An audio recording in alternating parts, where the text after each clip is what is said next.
Hey guys, today I'm going to be talking about how to build ADCs and how these builds affect the early, mid, and late game. Now let's start with Rama. Rama's a very AA heavy ADC.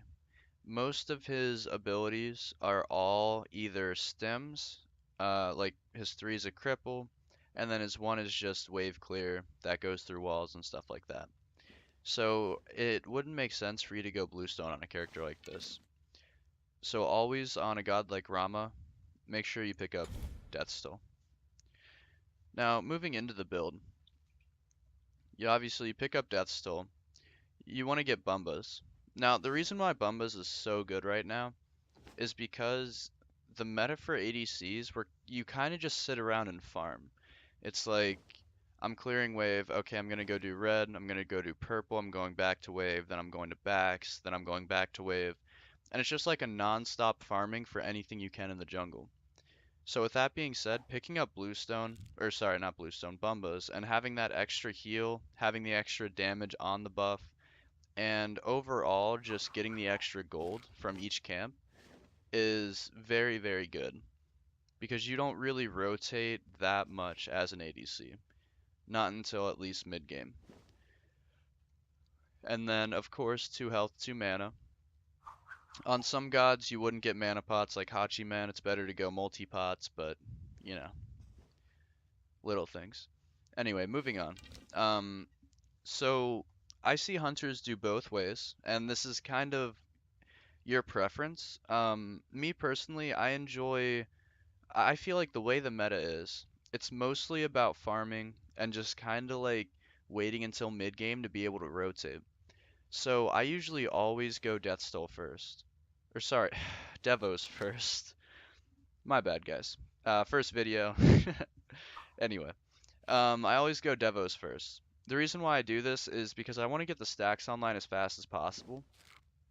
And even in a situation where, say, the other ADC decides to get boots first, you're able to stack Devos before them. So even though they're getting boots, you just have to kind of not give up pressure, but just don't look to fight them in the early game. And then the second you get boots, Ninja Tabi online, you're going to have full stacks on your Devos, and they're going to have 0 stacks, which means you're going to be able to fight them in lane. You're going to have more lifesteal, you're going to have more power. Overall, I just feel like this is just a way better way. It's a way better way to build.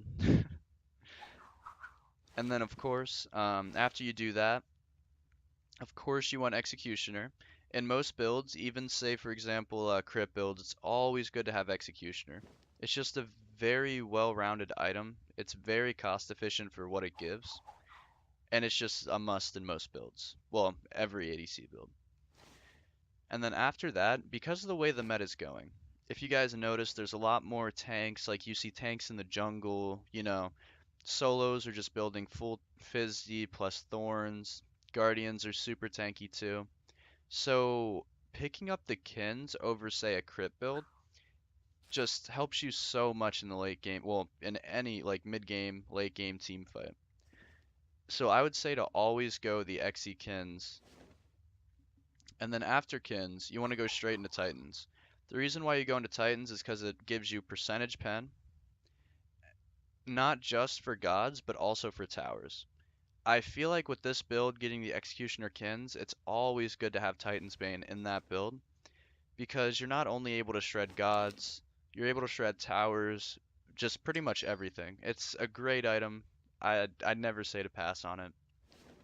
And then moving on, actually, if you notice, I have 2 items here. Both serve a purpose, and I've been trying Genjis. But let's talk about Aussie first. The reason why people have been building Aussie a lot is because the way Thorns works, it takes away, when it's upgraded, it takes away lifesteal, which means when you pick up Aussie, you're getting 15 extra pen, and you're also getting the lifesteal you need plus the passive. So you're able to shred through Thorns somewhat, and then have that Aussie passive for when either you're getting low, um, or like, you almost kill them, you get low, but then you're able to heal up off someone else. So that's like the reason why people have been building Aussie recently instead of something else. But I've been trying a new build, which is just Genji's last item. The reason why I chose Genji's over anything else is mostly because the cooldown. I don't know if you guys noticed, but Zap actually started building Shoguns, which Shoguns, it was a really great idea, and that got me thinking. Because the whole point, Thorns does magical damage. So when it reflects back to you, it hits you for magical. So if you build Magic D, you're not getting hit as much, or you're not getting hit as hard with the Thorns. And I like this idea, but the one thing I feel like it's lacking is the health. And, well, it has more protections. But anyway, I like the idea. The reason why Zap built this was because it gave you attack speed, which I really like the idea. It helps out with your build still, and you're still doing more damage because of the attack speed. But you also have a lot of guardians and soul laners that pick up shoguns anyway, so it's kind of like it's good if you're alone, but if you're with your team, it's kind of like you're buying it just for the protections and cooldown and CCR. So that's why I started picking up Genji's instead. Because what Genji's does is it gives you 150 health, 70 protections, and that cooldown. Now, the next god I'm going to be building for you is actually Hachi. I figured it's the new god, might as well just throw out a build. And it actually hasn't changed. It's pretty much the exact same thing as every other build that you see nowadays. The only difference is you just go Bluestone over Death's Toll. Just because his 2 does a lot of damage, his 3 does a lot of damage, and his ult does a lot of damage. And the Bluestone procs off of his 1. So Bluestone is just overall a very good pickup for him. And then of course the same thing, Bumbos, health pots, and multi-pots instead of mana pots because of his passive, which gives him MP5 per auto. And then of course, this is up to you guys. You can either start Boots or Devos, doesn't matter, either one's fine. I prefer Devos. And then, you just get the other one, then Executioner Kins, Titans, either Aussie or Genjis. As of right now, pretty much every ADC build is exactly the same. It's going to be a cookie cutter build where you're just building a lot of attack speed, a lot of shred to deal with the front line.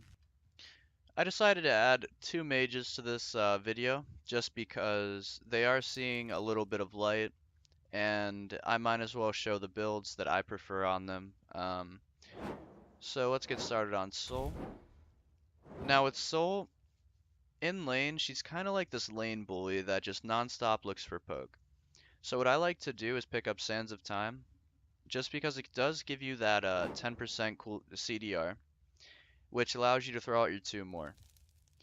Now, actually all of my mages that I play in duo, I always pick up Sands of Time, just because I don't believe Soulstone is the right option anymore. Before, it was all about damage and just trying to like get out as much damage as possible. But I started to notice in duo at least, when you have cooldown reduction, you're able to throw out your 2 for poke and on the wave, and then have your 2 back up to clear the wave again. So it's kind of letting you it's letting you play Soul a little bit easier. And then of course Bumba, same concept, you want it just so you can clear faster, so you can get the gold and just have that extra restore and sustain. Then of course, 2 health, 2 mana. Oh, sorry guys. 2 health, 2 mana. And what I like to do is actually go Warlocks. This really postpones your build, and it kind of makes it so you really don't want to fight early. But in this meta, it's kind of worth it. Because all ADCs really do right now is farm, and just run around the jungle just collecting farm. That's really all they do. So picking up that Warlock Sash makes it so then you become a lot tankier. It's a lot harder for you to die.